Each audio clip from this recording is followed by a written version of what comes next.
If this is your first time here, welcome. During our shows, we interview successful entrepreneurs and investors to spread knowledge, advice, and actionable tactics to help others in the pursuit of financial freedom. We discuss successes, failures, systems, motivations, experiences, and key lessons learned along the way in the hopes that these stories help you along your journey. Tune in every Wednesday to get your weekly juice.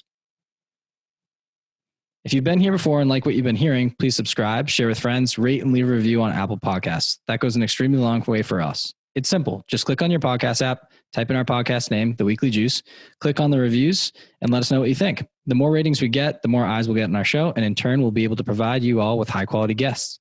You can also find us on Instagram at Weekly Juice Pod for daily content and personal finance tips to assist in your journey towards financial freedom.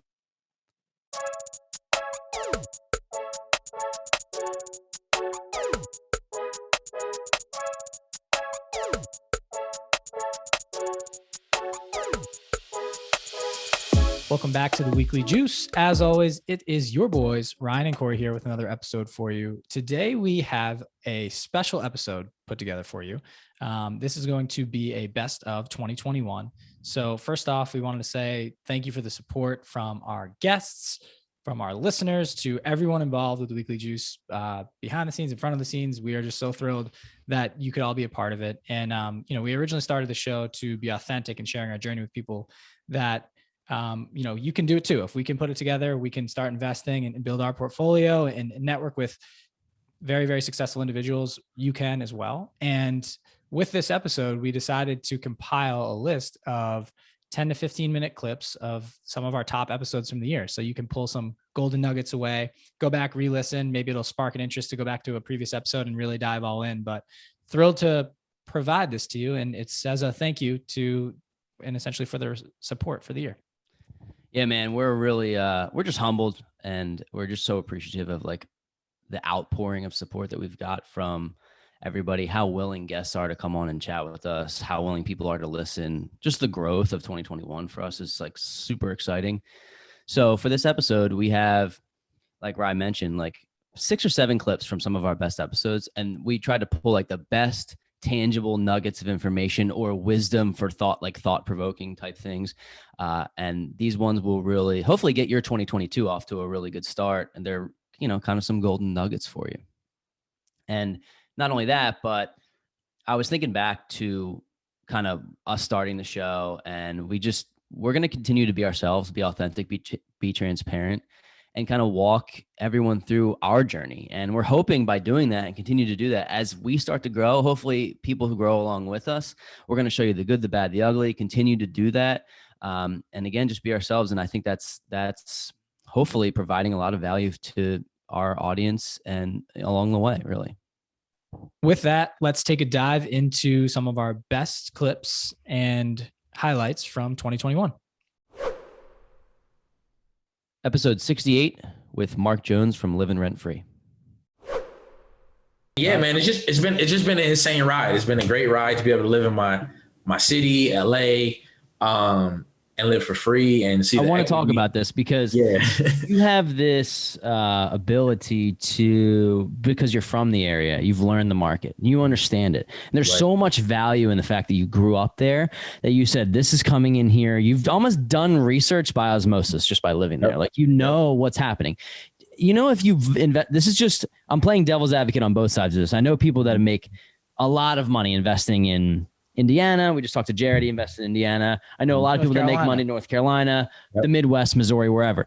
But to get $250,000 of equity in 18 months in some of these areas where you buy $80,000 properties, that ain't happening. It's just not happening. So there's a lot of value in understanding a market. Now, maybe they really understand that market, and that's their competitive advantage. You had a competitive advantage of really understanding your market, and it took you one property to get $250,000 of equity, where for us, we invest in a couple areas like maybe C+, B-. It would take 7 or 8 of those properties to get $250,000 in that time frame, right? It's a hard argument. In a good market. Yeah, it's a hard balance, right? I'm just thinking like the seesaw here, like you have appreciation and cash flow, and like it depends on who you are and your situation. What you said, Mark, like you took the appreciation play, but not really a gamble, because the area is coming up. Like it's a calculated risk, put it that way.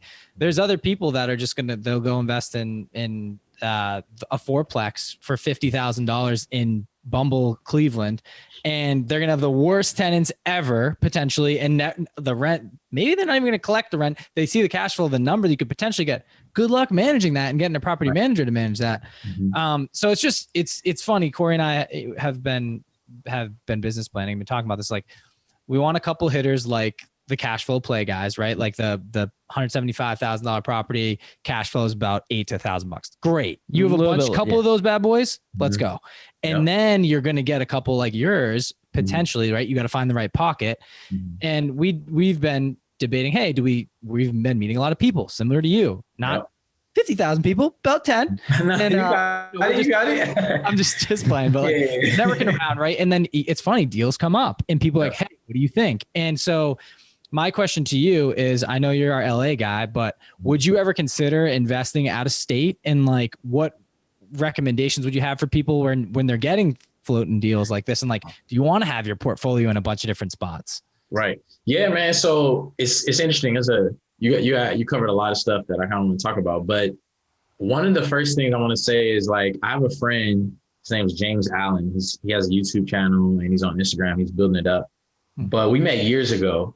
And he's called the out-of-state investor. That's his handle. But he built up $1 million portfolio in Decatur. I think he has like one property there, but all in Knoxville, Tennessee. Yep. And so his play is, I'm trying to quit my job like ASAP. I want the FI by real estate investing ASAP. So he saw some appreciation, nothing crazy. But what he did was he understood that there's two different types of markets. I guess you could say three, but there's two different types of markets. There's an appreciation market, there's a cash flow market, and then there's a little mix in between the two. And so knowing that and giving, like, response to your question, Ryan, to anybody who wants to invest in real estate, know what you're trying to do long-term and in the short term. So for me, I actually did do cash flow because I eliminated my rent. Here, I would have to pay like two grand for an apartment like mine, and I don't have to pay for it. So it's kind of like immediately I got $2,000, immediately I got $24,000 a year, plus I'm going to get rich from the property or wealthier through appreciation in the long term. But by meeting people, a lot of people have come to me, my main person being Lauren, who said, hey, Mark, we can't make cash flow. We can't get great returns here in LA. Let's pool money together and go out of state. And so I am 100% about it. I'm really busy right now. And so I've been telling her, I think we need to like hold off a little bit before making that play. But so many people have sent me deals, man, from the Midwest to the South, Utah, just all over, Wisconsin, Indiana, Chicago. And I guess now I'm patient because I see all the opportunity. I'm like, let me just wait and they're going to be there and the money's going to be there. So let me just wait and build it up. But yeah, bro, like the cash flow is king, man, because cash flow gives you freedom. My appreciation is not going to give me freedom. Let me get it clear. It's just long term. I know I'm going to be bulletproof, but in the short term, I can't just quit jobs or stop working because I don't have any cash flow. Yeah, but that being said, eliminating $24,000 a year, let's just throw that number out there as the money that you're saving from not having to pay rent. You said that you can't ask your boss for a raise. Not only that, but that's $24,000 a year. You have to make probably $35,000 to $38,000 a year more. So it's not just asking for a raise. You're going and changing your life to try to make that money, right? And it's amazing if people just want to spend. Let's just say you say, I am going to take the next 5 to 8 years and I'm going to house hack for that time frame. Mm-hmm. And you can, on average, $24,000 a year. If you do the math, in 5 years, you're at 100 grand. In 8 years, you're at 150, 160 grand. And that invested in 15 years from then, you're talking hundreds of $1,000s, potentially millions of dollars. So you don't have to be this big real estate investor to do all this. You can just say, I'm going to sacrifice for 5 to 8 years in house hack and take that money that I would be spending on rent or mortgage and then go invest it elsewhere.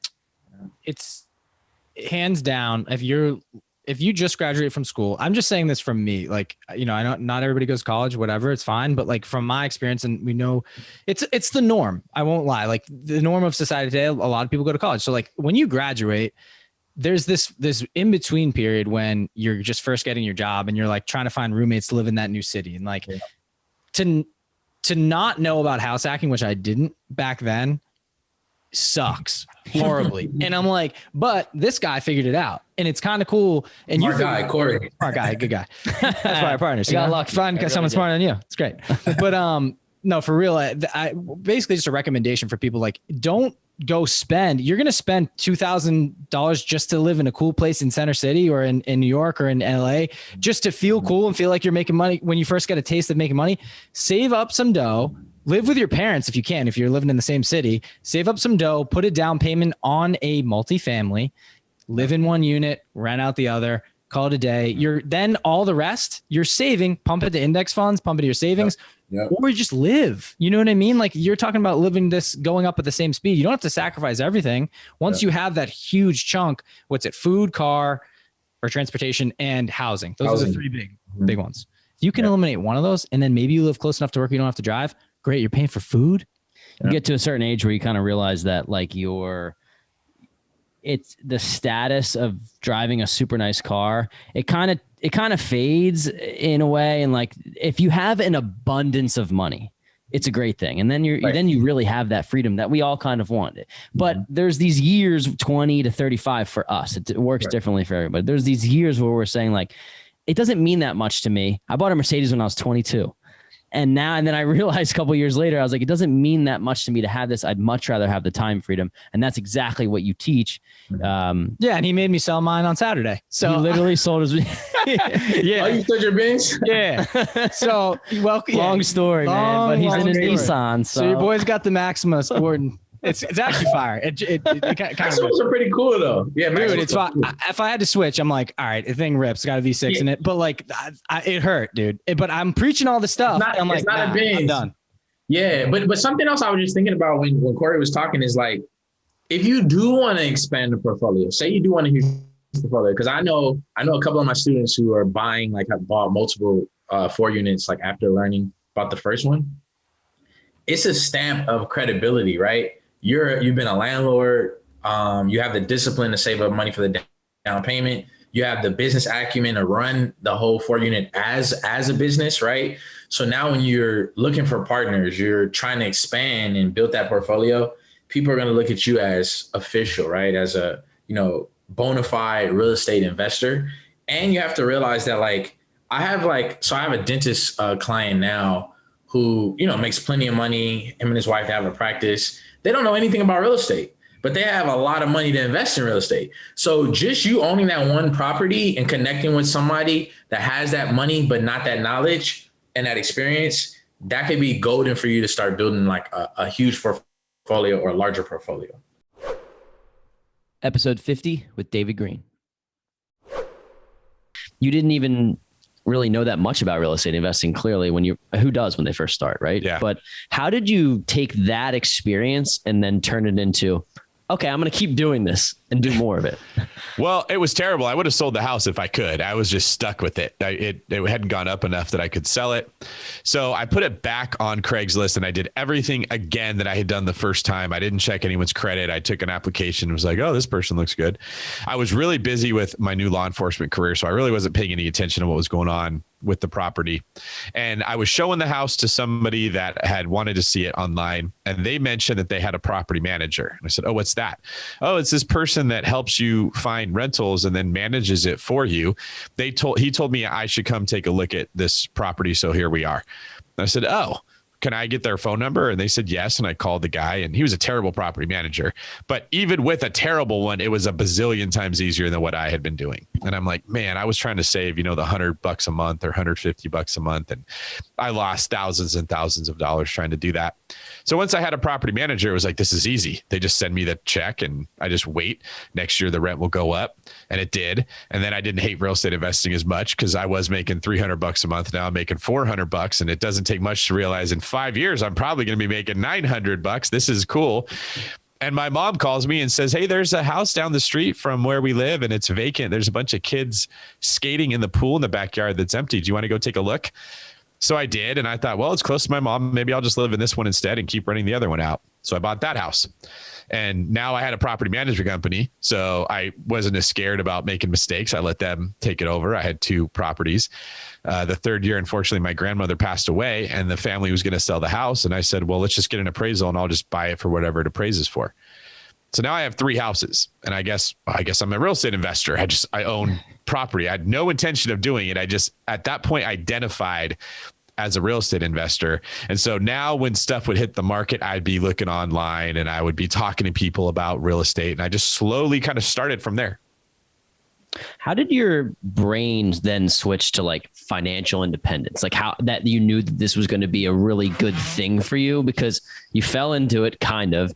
You all of a sudden you have 3 and now it's like, when did you say, oh no, this is really going to work? Like I'm really going to build wealth doing this.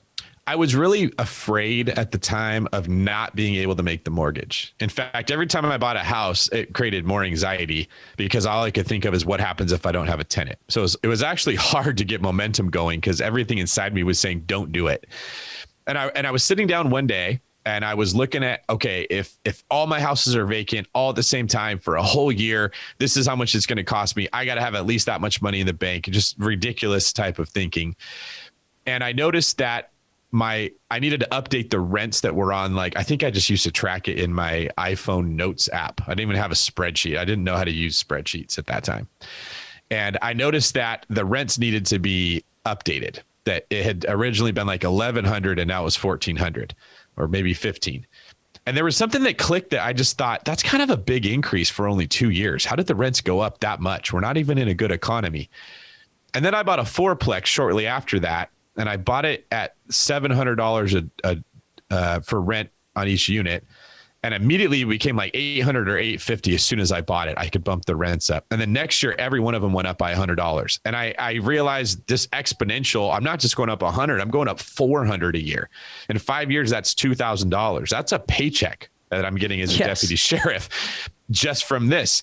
And those 2 components, that rents go up faster than what I thought, mixed with more doors equals that happening even faster. And my mind switched from, oh man, I got to be ready to pay for a vacancy at any given time, into I need more of these because I can get more of that passive income coming in. And I noticed that, as a police officer, the only way you make more money is you work more overtime. It's a very clear correlation between time and money. There's no confusion there. And I was working a lot of overtime, but I could tell I'm not going to want to do this when I'm 30 or 35 or 40. This is my way out. And that was all that I really needed. Once I saw this is something that can be repeated and replicated and you can keep doing it, I knew this is what I wanted to do. It's a really cool story because there's this thought here about somebody like you that's like, oh, I'm sure David had it all figured out at the beginning, right? How could he possibly get to where he is unless he went in and had it all figured out? And a lot of people are so scared to even start. Yeah. They have to have the LLC. They got to have all their buttoned up. And look at how far you've come by starting by accident, right? So it's kind of a testament to just doing it, learning, making shifts, and then continuing on, right? Well, that's what I learned. In fact, I probably wouldn't have done it if it wouldn't have been on accident. And then many things since then, I've also sort of accidentally gotten involved with them. And really, there's a pattern you can recognize. Fear will keep you from taking action. If you can fall into it backwards or get somebody else to introduce you to it, kind of break the ice, almost everything that you get into isn't nearly as scary as what you thought. And you'd asked me a question earlier, like, well, what makes David tick? The real reality of what drives me a lot of the time to go start a new business or start a new venture is as simple as the frustration that I'm feeling from somebody else not doing it well. So I would be referring my friends to real estate agents, and then the friends would come back to me and say, the agent didn't tell me this, or they're not telling me that. They want me to write over asking price. I don't get why I have to. My friend didn't write over asking price. You sent me to a bad agent. And I would go tell the agent and they would tell me why, and it would make sense. And there was no communication between the two of them. And I just got tired of real estate agents that didn't help me when I was investing or didn't help the people that I was referring them to. So I said, screw it, I'll go become an agent. And then, I started a mortgage company recently. That was really just from getting tired of the lender not calling back my clients and saying, well, I can't control what they do, but if I had my own company, I could control what happens. And the systems that I create when it comes to investing, like the long distance stuff, was frustration that California real estate got too expensive. I just couldn't buy real estate here anymore. So I went to another state and did it. And then working 100 hours a week as a cop was really hard. And I knew that as the only way that I could buy property until I figured out the Burr method. And that mostly came because I was tired and frustrated from working 100 hours a week. So as odd as it sounds, almost every success I've had has been driven by frustration at not liking how life is currently going. And maybe that frustration was more powerful to me than the fear of what could go wrong. Episode 80 with Savannah Arroyo from the Net Worth Nurse. Ryan and I always talk about this. We're like, at a certain point, we want to be as passive as possible. Real estate is a passive game. Right now, it's not passive for us because we're building our own portfolio. It's really not passive at all. What's passive is getting a check every month, but the work that goes into that, it's not passive, right? Yeah. So like if somebody invests $50,000 with you, what is a typical, and you don't have to go into full detail, but like what's a typical pitch deck of saying like, you know, it sounds like you're paying out cash flow to them. What do you typically tell an investor who's interested in investing with you that they can see as a return? And I know it varies. But kind of off that. So like, let's just say it doesn't have to be 50,000. Let's just, if you could give us a specific deal, like, hey, maybe it's your most recent deal. And if you're comfortable sharing, just like, what did you pitch to your friends and family? How much would they need to deploy? And then what cash flow are they seeing per month? And then also with that, are they in it for the long haul with you, or can they get out if they would like? Like, how's that contract work? Yeah. So when you start looking at multifamily syndication deals, the numbers that operators are getting are pretty similar. So we're really looking to achieve a 2x multiple. So doubling our investors' money within a 3 to 5 year period.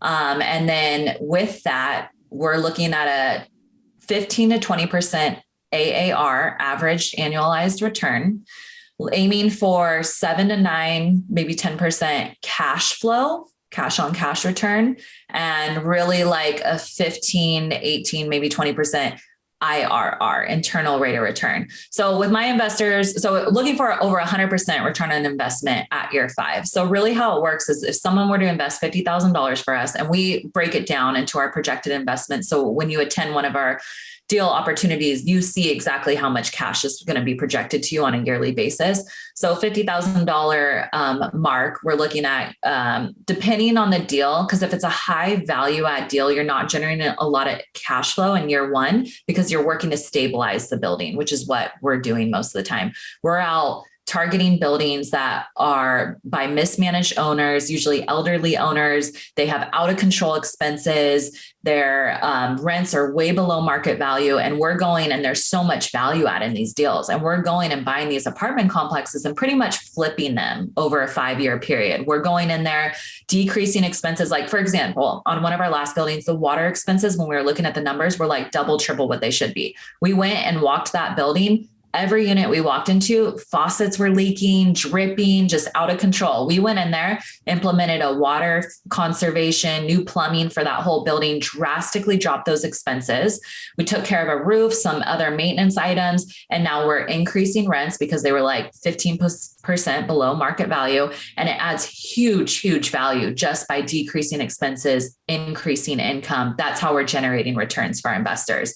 So depending on how heavy the value add deal is, from the beginning, the cash flow can't maybe like 1,500, maybe 2,000 for the first year, but then targeting and it will increase and then averaged out the lifetime in the investments about like 7 to 9, 10%. So that's kind of the returns that we're projecting. Once an investor gets in the deal, they're in it. I mean, they're legally bound to be in it. I mean, I've had situations where investors have had to pull out and I can replace them, really because maybe it's someone had a personal issue, stuff going on, they needed the money. And so I was able to get another investor in there. There's a lot of legalities behind it. So we really do tell investors that their money is tied into the deal for 5 years, and that's legally bound in the contract as well. Got it. Very cool. I think it would be cool now knowing how your deals are structured, maybe if you would walk us through whether it's your most lucrative deal or your favorite deal.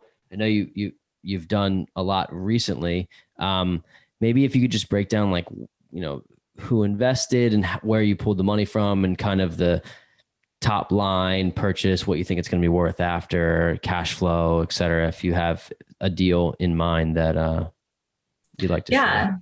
Yeah, definitely. So kind of the building I was just talking about with the out of control water expenses. So that's a 24 unit that we purchased up in Oregon. It was 1.8 million, I believe. I raised total about like 700,000 for that. And we're going in, implementing a huge water conservation program. We are replacing the roof on that building that had a lot of huge maintenance items. So the previous owner was going out and patching it like every month, spending like a couple grand on it. So we went in, replaced the whole roof.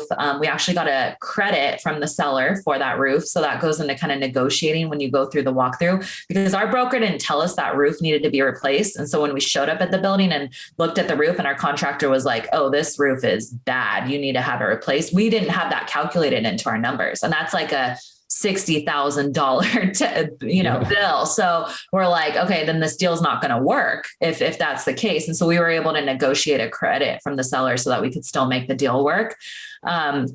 Which goes to show there's just like a lot of wiggle room in real estate. The numbers can be kind of changed according to how you're negotiating, what you think you're going to be able to do. So the rents on that building, I think we're like about 15% below market. So we're steadily increasing them every year. Up in Oregon, you can increase rents 9.1% year over year, which is really aggressive in multifamily. But we were able to do that year one, and that was during COVID because they were so below market value. We had everyone stay. We've had to evict one person from that building. So it just kind of goes to show that some of these buildings out there are just poorly managed by the seller. They rented out a unit to a guy who didn't put down a deposit and not once paid rent, and during the COVID period. And it was fine because, the tenants were protected during COVID. But then as some of that stuff got lifted up, and when our property management team went in and checked out the building, he had damaged so much stuff in the unit that we were able to evict him based on that.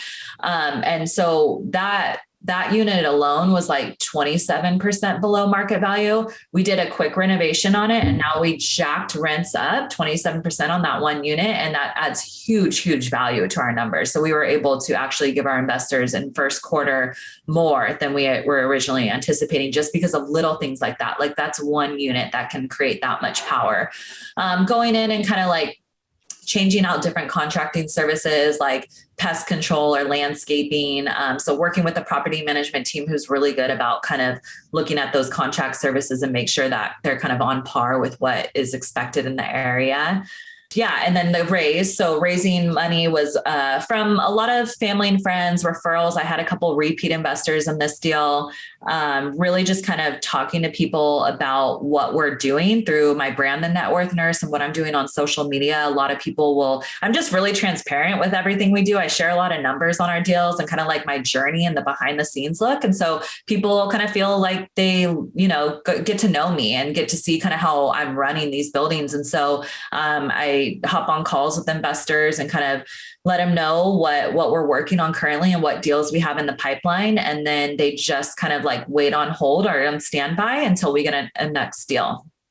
That's awesome. Yeah. It's really cool. I think just hearing how the deal is put together is really interesting to me. And we've interviewed so many investors on here, and I forget, maybe it was Jarrett from Chicago mentioned that he was buying a 16 unit deal. And I think that the utilities alone pushed his cash flow number, changing the utilities or something, or redoing the entire utilities pushes cash flow number from like $3,500 a month to like over $5,000 a month. So there's these little things that maybe investors that have owned it for so long, maybe it's paid off, maybe they just don't care. There's a lot of reasons why they wouldn't have looked at that for a new investor coming in. That's why we love real estate, because it's cyclical and like there's always room for more people to come in and improve. So I just think that's really cool. Episode 45 with Shung from Save My Sense. I kind of want to talk strategy a little bit here too, because it sounds like I understand how you created your income through investing and that you're drawing back on it. But can you talk about the balance between investing and paying off debt? and maybe what your overall strategy would be. There are some people that say, i.e. Dave Ramsey, that you shouldn't invest or do anything until you pay off all your debt. I don't agree with that, but I'm curious what your stance is. Yeah. My husband and I talk about this concept called leverage. Debt can be leveraged. And as real estate investors, you guys are probably already actively doing that. I don't know if you bought all of your properties all cash. Probably not, right? You took out some mortgage on it. Not yet. Not yet. That's leverage because you know that this investment is going to generate you returns that are greater than the cost of financing that debt. That's called leverage. And the funny thing is both my husband and I in the management consulting industry, we actually, we advise private equity clients. They're known as leverage buyout companies. What do? They buy companies, put on debt on that company, and then generate cash flow and then sell it out. That's what they do. So we learned that concept from them. I'll give it in very straight terms. My husband had some loans from college. Like he had a small amount that his scholarship didn't cover. Let's say that those student loans were at 4%. Then let's say that he took on another, call it, $100,000 of loans for business school. Business school loans, he got charged a higher interest rate at, call it 7%. He did not actively spend his life paying down the college loans early because he's like, if my loans cost me 4% in interest, but I'm getting 10% return on the market, why should I be in a hurry to pay off those loans because I get a six point spread on the market, right?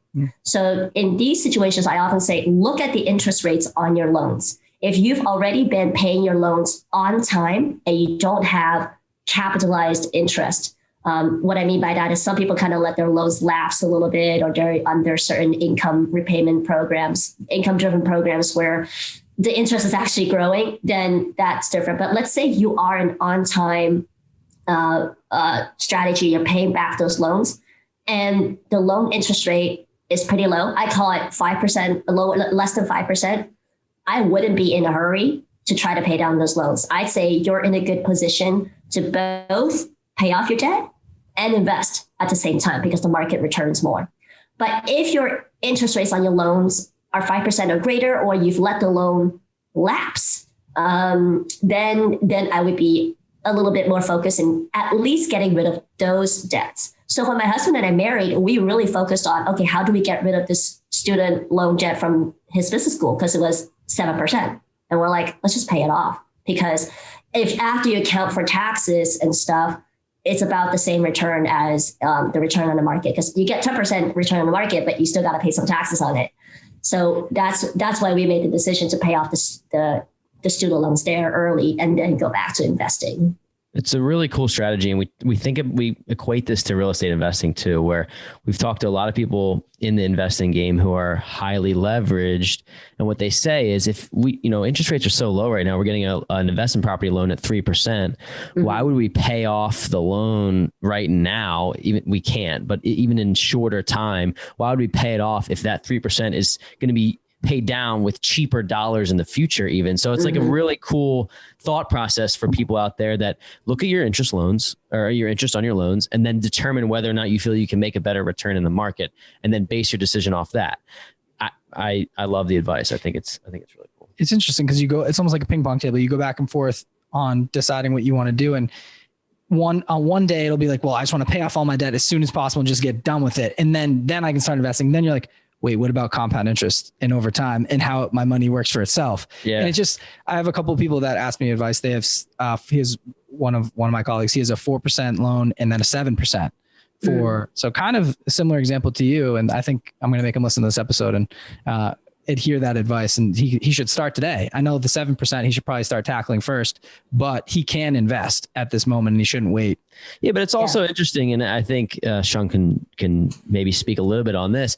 If you are a doctor and you have $200,000 to $300,000 worth of student loans that you took out, and you're in a repayment program, does it sometimes make sense to stay in that program and not attack the debt just based on the fact that you're making 150 as a first time, as a new doctor and your loans are 300 grand, should you try to attack that debt where your income is not as high yearly as the debt is?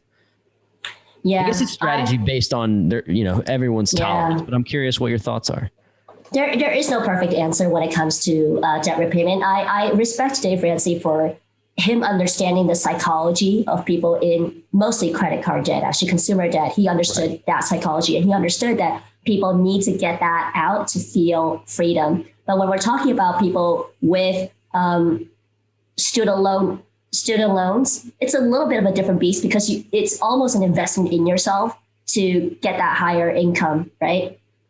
What I have coached multiple people under different income-driven payment plans. Some of them are actually in the public student loan forgiveness program, where after making 120 payments and sticking with the job that qualifies you for it, the rest is completely forgiven without any tax implications. But there are others who might be in income-driven programs where, your minimum payments are less now, but whatever gets forgiven, you still owe like a 5-figure tax bill on a 6-figure debt. Yep. That's the balloon. Yeah, that's the bomb, tax bomb. The bomb. Sorry, yeah.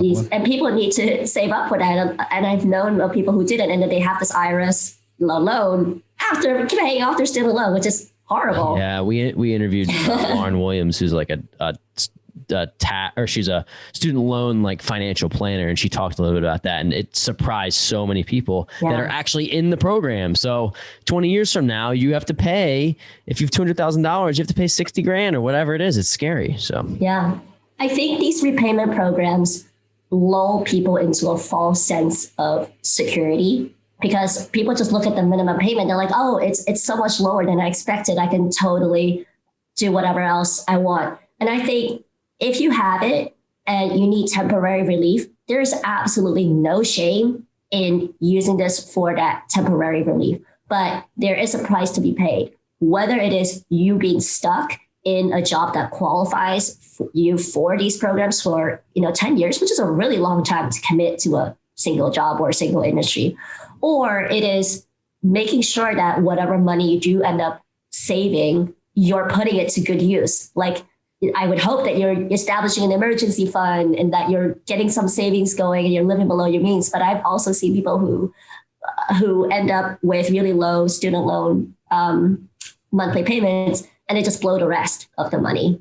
And I think your strategy really has to be disciplined into saying, okay, if I choose to take advantage of a program, am I prepared for the tax implications, if any? And then am I prepared if I decide to leave this program?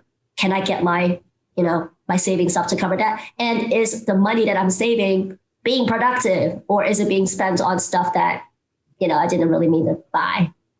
So I think you mentioned this with, like, you talked about basics and you talked about emergency fund and savings account.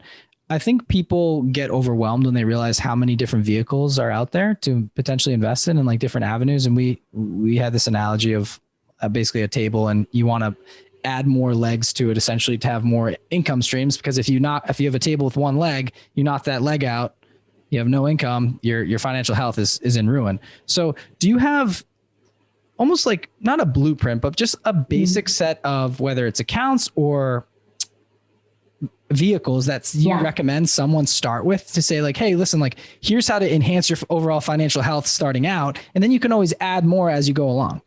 Absolutely. Number one, before you do anything, even before you pay off debt, is get an emergency fund, which is hard because it's hard to see the cash sitting there. You can't touch it for your credit card loans, and you can't touch it to go start investing. But as COVID has proved to all of us, it is absolutely devastating to be without income for even a month at a time. So you need that emergency, because we just don't know if another pandemic, God forbid, is going to hit us or something close to that. So I always say, get that emergency fund going, 3 to 6 months of bills in an ideal scenario. But even 1 month breaks you of the paycheck to paycheck mentality. Okay, you got that? Next part. Okay, assuming you are debt free now, because we can talk about debt all day long, but let's not focus on debt. Assuming you're debt free or you're ready to invest, the first thing I like to do is use an employer sponsored plan, like a 401k, 403, 457, TSP. Why? Because it's automatic. You don't feel the pain as much when you never see that money hit your bank account. The reason why I recommend that is if you do start to open an IRA today, you have to actively save up the money to move to the IRA. And it's very tempting, again, to spend the money. So I want to take it off the top. Once you've maxed out, maxing out means contributing $19,500 in tax year 2021 to the employer sponsored plan, then I would move to either a traditional or Roth IRA. A ton of people freeze right here and they say, which one, traditional or Roth? You'll figure that out.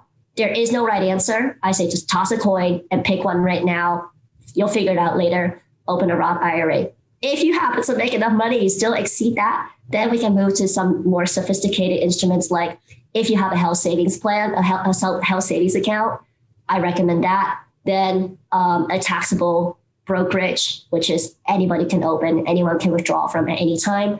Then beyond that, if you have children, there are other ways to save for their education, like the 529s and et cetera. But to recap, emergency fund in cash in a high yield online savings account, followed by employer sponsored account because you want that automatic off the top. Then followed by a traditional or Roth IRA, toss a coin if you can't pick.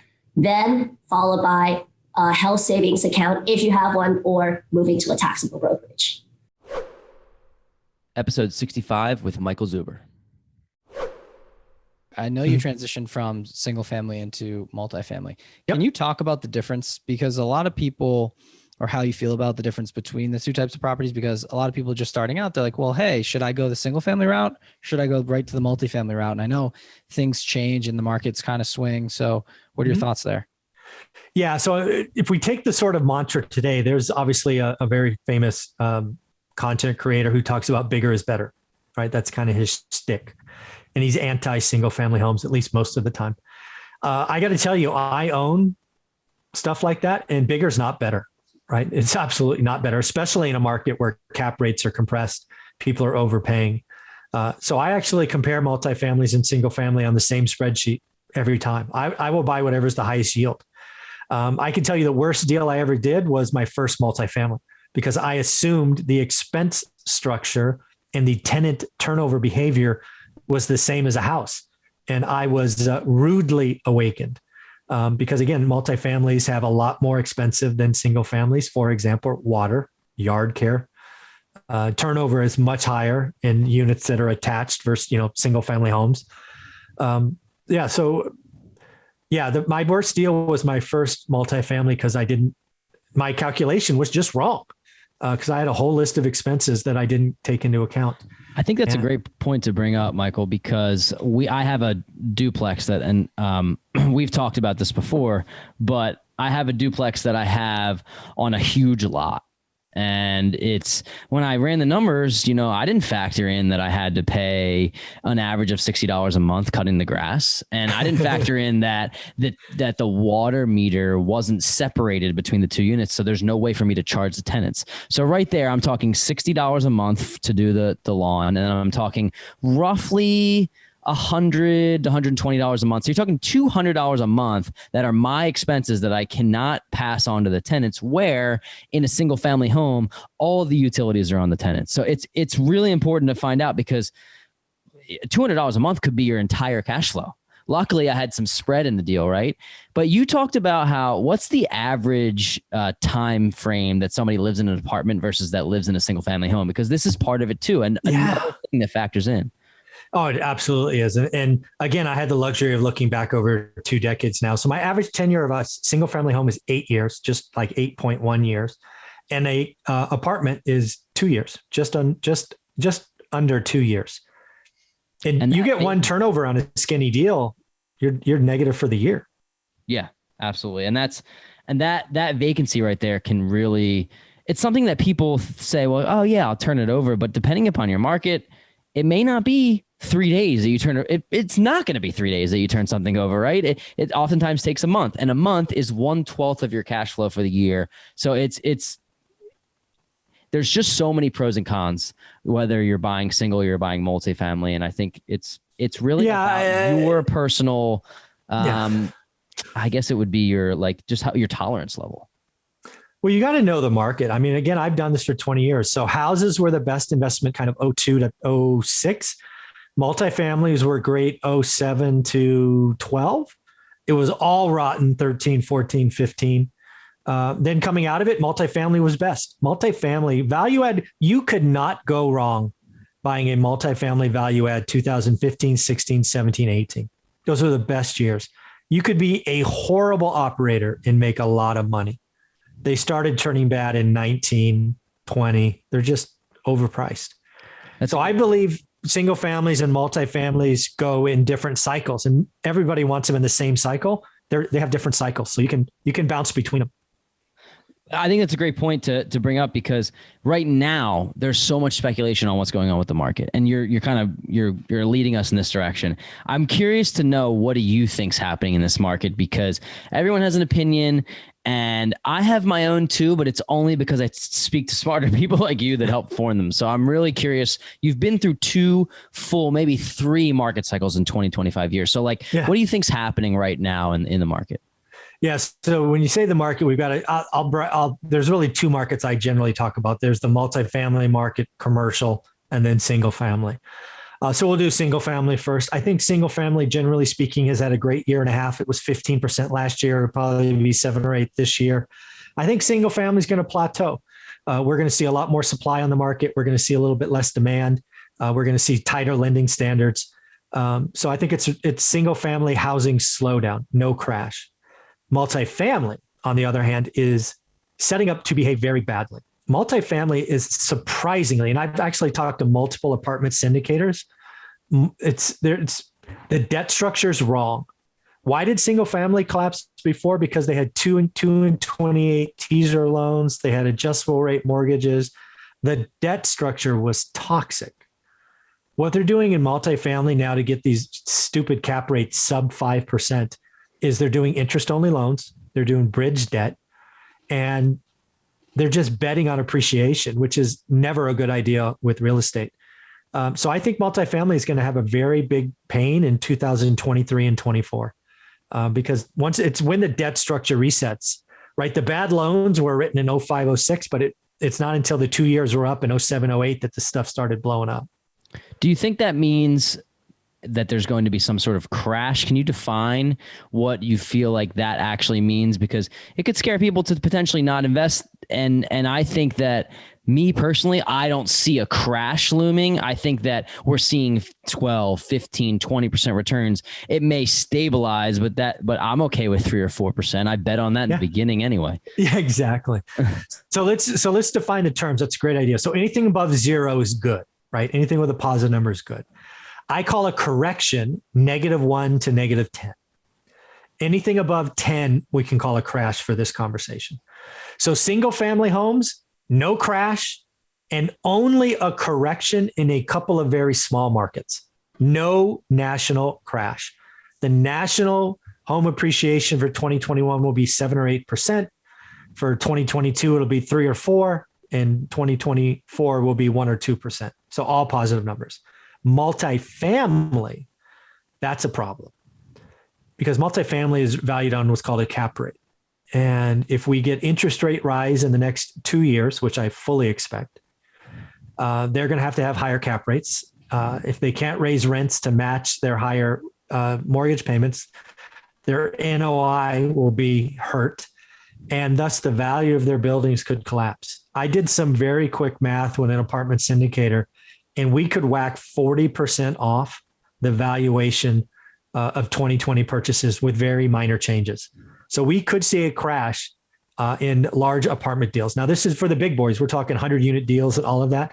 But still, a lot of people that watch podcasts and YouTube channels, they're limited partners in these things, right? They're not the syndicator, they're the LP.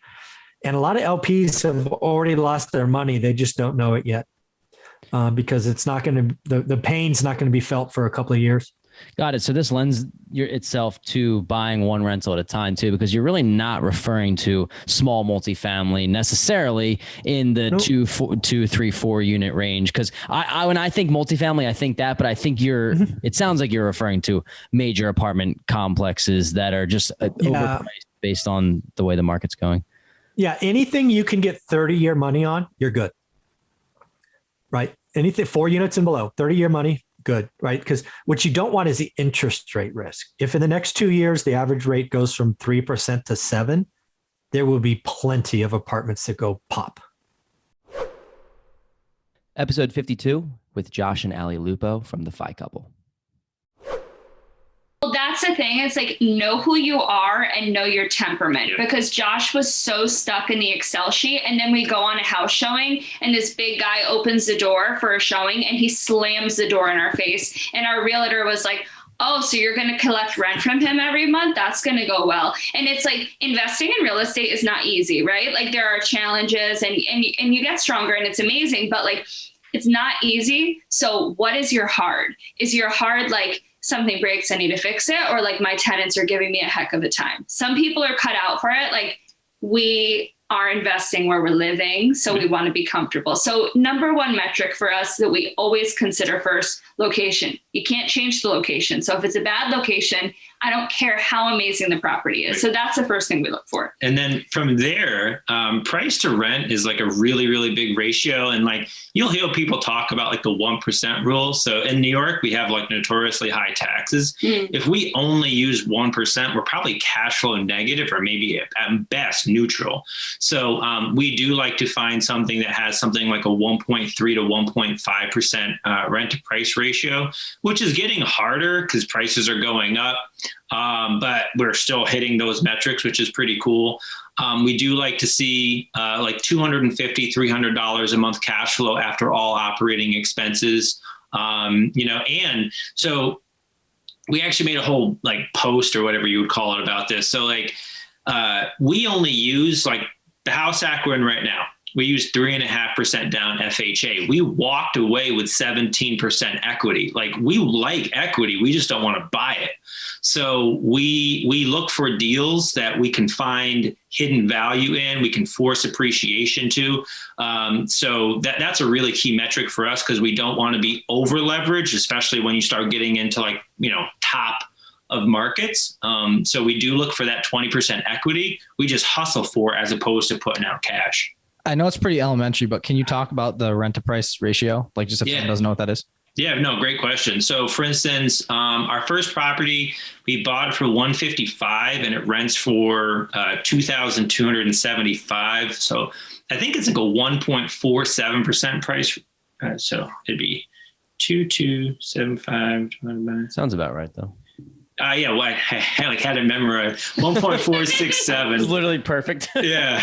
So we like that, because honestly, and it's kind of like a bell curve. If you go too far and you start hitting that like 2 to 3%, like, that's probably not a great area. But if you're sub 1%, like, those numbers can get pretty skinny real quick, especially if you have high taxes. So we like to try to aim for that like 1.3 to 1.5% rent to price ratio. And we don't always buy them like that. Like the first property, like Ali was saying, like, we bought it and it was very much under market, and we like that because we know we can work on that. Like, that's a problem we can easily solve with time. But yeah, that's rent to price ratio. Cool. What are your favorite ways to force appreciation? I know you touched on that, and like we asked a couple in our last episode. There are like 3 main buckets that they like to drive home and just kind of increase the overall appreciation. So what do you guys use? We haven't done anything super crazy in terms of renovations, but really we're finding properties that need some extra TLC. There's a lot of older homes in our area, so we're not buying like down to the studs, full gut rehabs, but we're buying properties where, with this one, we did a kitchen remodel, we did all new windows, we did new flooring. So some projects we can do ourselves. Sometimes we hire them out, but really just doing those value add things that we know will add that value back into the property. And there's certain amenities too, like our market, we know tenants really like. So like every property we buy has off-street parking. Mm-hmm. Every property we buy, each unit has its own in-unit washer and dryer. If it doesn't, we put it in. Yep. Dishwasher. Like they didn't have it, we added one. So yep. Just like those nice amenities that tenants like. And then rent bumps too. So like a lot of times if we buy a property that's a little bit old, a little bit tired, and the rents are a little bit low, which right now there's a ton of landlords who have owned properties for a really long time. They haven't had to touch the rent in like 10 years because they're making hand over fist. We're like, all right, like those are problems we can solve. Right. It literally just happened to us. Yeah. We love this tenant, by the way. She's awesome, but she's Section 8. She gets housing authority assistance.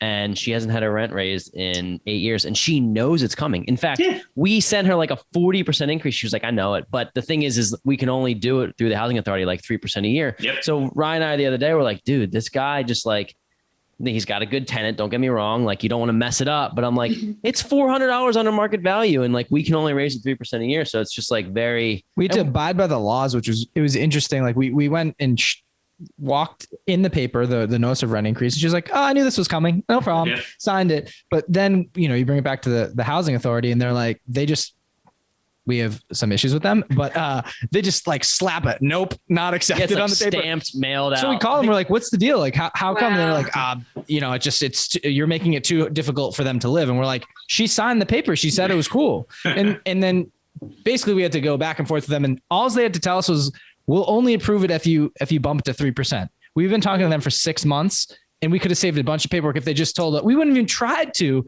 bump it to $400 if they just told us it could be only $28. We're like, all right, well, we'll just do the $28. Like we want to work through it because we love this tenant. She's awesome. She wants to stay here forever. She told us she would literally stay forever. Like it's her home. So those are the tenants you want, and we don't want to kick her out. So see, and what's really, that's like a perfect example. Like think about like your jobs or our jobs. Like we'd have to work really hard and like we'd have to do a lot to make more income. Namely, we'd have to like spend more of our time. With real estate, like you control your income. And here it's like you guys, whatever the percentage breaks down to get you to market. And you're, in my mind, at least when I'm hearing that, I'm like, you guys have like cash in the bank. You just can't tap into it yet. And every single year you're going to be able to give yourself a pay bump, a 3% pay bump. And that's if she doesn't move. If she moves, and like you can just go straight to the top. So like you guys have like a pool of money, and every year 3% more, your income is going to go up. It's a very interesting way to put it. And I agree. It's like, and if you do that over a scale of 12, 15, 18, 20 properties, it's like you're crushing inflation. You're just 100%. It. So yeah, that's really cool. And what's cool is that payment doesn't change. Yeah. Yeah. That is cool. Unless it's more. Oh, our payment. Yeah. Sorry. The mortgage. Yes. It's amazing. Yeah. Oh my God. That's why you buy early. Don't even get us started on that. We love that. You're about to get us going. I know. I don't want to lose my train of thought. You said rent bump. So do you have a strategic plan that you're going to raise it every year, X%, and do your tenants maybe know this? I know you guys are a little early on in the stage of this, but it's a cool thought to like strategize. So it's funny you say that because, when we first moved into our house, the apartment was well below market, but he was a great guy. He had 2 jobs. You never heard him. He was a really nice tenant and he'd been there for 5 years. So we were like, we're new landlords. We're not rocking the boat. We're just going to keep him. And honestly, we probably would not have raised rent if he hadn't had opted to move out. He just moved. He got married. He wanted to move out. So right now, like we have folks above us. They've been here for a year. It's under market. But again, like they're great tenants. We're not going to raise rent. So really, I think for us, I'd rather have like quality people that aren't giving us tons of headaches and we get along with them well. And, if they want to be in our homes, that's amazing. But when they choose to pass on, then we'll raise rent. But again, we're still new at it. If we're doing this for a while and an apartment is at a certain amount, then we'd probably want to systematize what we're doing in terms of rent will dissect this thing. I see it chugging along there. Look at that. Like we never buy anything $400 below market. Right. Like our max was, we were probably like 175 below market on that first property. But I think like sometimes like a hidden cost of real estate is vacancy, and people grossly underestimate the cost of turnover. So for right now, like as two busy people, we are like super happy to get, have a buffer. Yeah, we could probably bump it up $100 or whatever. And maybe they don't move, maybe they do move. But it's also like, we could either bump that rent and, kind of risk it or whatever, or it's like, there's a lot of other levers we can do to make up that money elsewhere. And then once we kind of build those little oil wells, if you will, and we bump that rent, even better. Right. So, but we like to have like a little hedge, especially if, markets get choppy. That wraps us up for 2021. Thanks so much again for your support, and we look forward to seeing you in 2022.